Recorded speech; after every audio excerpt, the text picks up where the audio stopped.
देखिए जाति को लेकर कैसे सियासी घमासान और बढ़ गया है। अखिलेश यादव का बीजेपी पर बड़ा हमला। जिसे जाति जाननी है वो बाबा साहब को पढ़ें। जाति जनगणना होनी चाहिए। अखिलेश यादव का ये बड़ा बयान। उन्होंने ये भी कहा कि पीडीए से बीजेपी घबराई हुई है।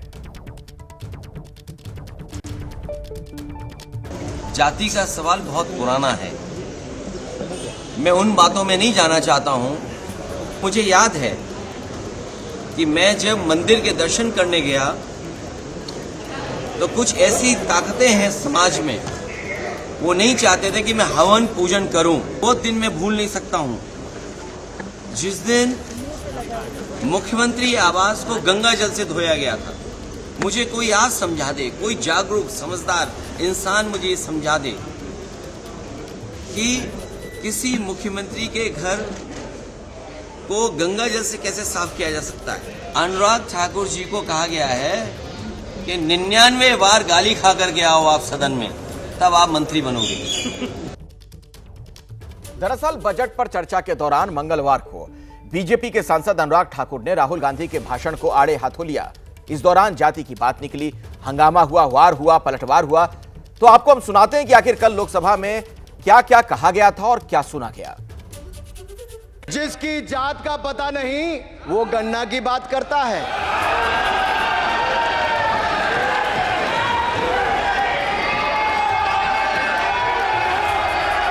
जिसकी जात का पता नहीं वो गन्ना की बात करता है।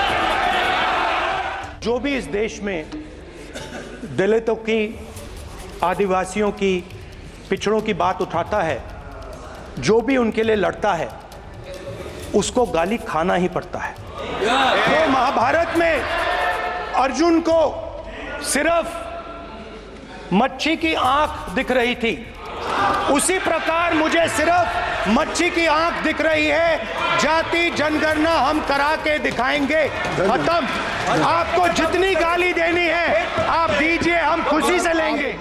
मंत्री रहे हैं, बड़े दल के नेता हैं, मंत्री रहे हैं, बड़ी बात कर रहे थे। मैं महाभारत, शकुनी, ये सब बातें कह रहे थे, दुर्योधन तक यहाँ ले आई है।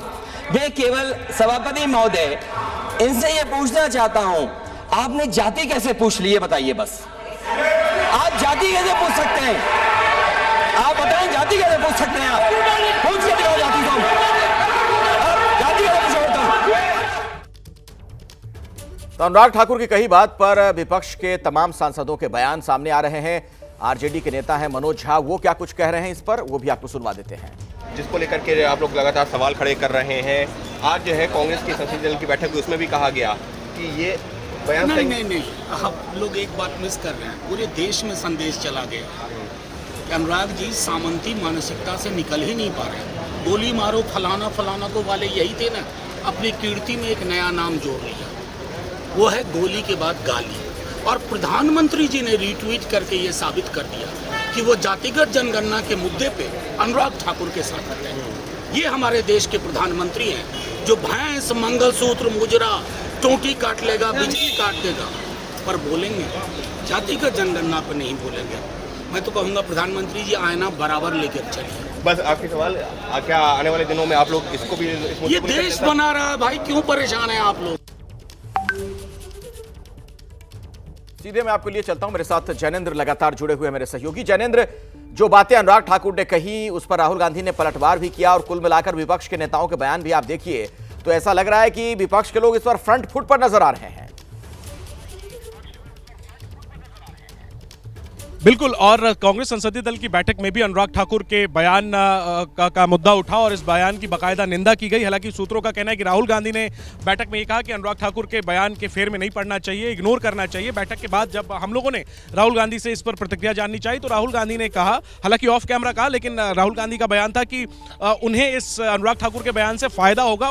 राहुल ने कहा कि भारतीय राजनीति में जिसे गाली दी जाती है उसका फायदा होता है। तो साफ तौर पर अनुराग ठाकुर ने कहीं ना कहीं सेल्फ गोल किया है। हालांकि हालांकि उनके बचने की जगह सिर्फ इतनी है कि उन्होंने राहुल गांधी का नाम नहीं लिया, और यही दलील वो दे रहे हैं कि उन्होंने किसी का नाम नहीं लिया। लेकिन सबको पता है कि अनुराग ठाकुर का निशाना क्या था और उन्होंने क्या, उनकी मंशा क्या थी, और कांग्रेस को इसमें कहीं ना कहीं राजनीतिक फायदा नजर आ रहा है। उन्हें लगता है कि राहुल गांधी को इससे सहानुभूति मिलेगी, और यही वजह है कि इस मसले को जोर शोर से उठाने की तैयारी। हालांकि खुद राहुल इस मसले को तूल नहीं देना चाहते। हालांकि सदन में उन्होंने कल कहा था कि ये उनका अपमान है, लेकिन उन्होंने कहा कि चाहे जितना भी उन्हें अपमानित किया जाए, वो जाति जनगणना का मुद्दा नहीं छोड़ने वाले। इन सबके बीच एक अपडेट यह है अखिलेश कि कांग्रेस पार्टी इस मुद्दे पर विशेषाधिकार हनन का नोटिस लाने की तैयारी में है, और इसको लेकर के अंदर खाने विचार चल रहा है कि अनुराग ठाकुर के खिलाफ प्रिविलेज मोशन, और चूंकि उनका भाषण प्रधानमंत्री ने सोशल मीडिया पर शेयर किया, तो प्रधानमंत्री के खिलाफ भी विशेषाधिकार मोशन लाने की तैयारी कांग्रेस के अंदर खाने की जा रही है। जी बिल्कुल, तो एक बड़ी जानकारी जैनेंद्र दे रहे हैं कि विशेषाधिकार हनन का नोटिस दे सकती है, विपक्ष की तरफ से दिया जा सकता है, कांग्रेस की तरफ से। और जाति जनगणना विवाद पर मायावती का भी बयान आया है। बीएसपी सुप्रीमो मायावती ने कहा है कांग्रेस और बीजेपी दोनों को लेकर कि दोनों पार्टियों का इतिहास ओबीसी विरोधी रहा है। कांग्रेस और बीजेपी पर विश्वास करना ठीक नहीं।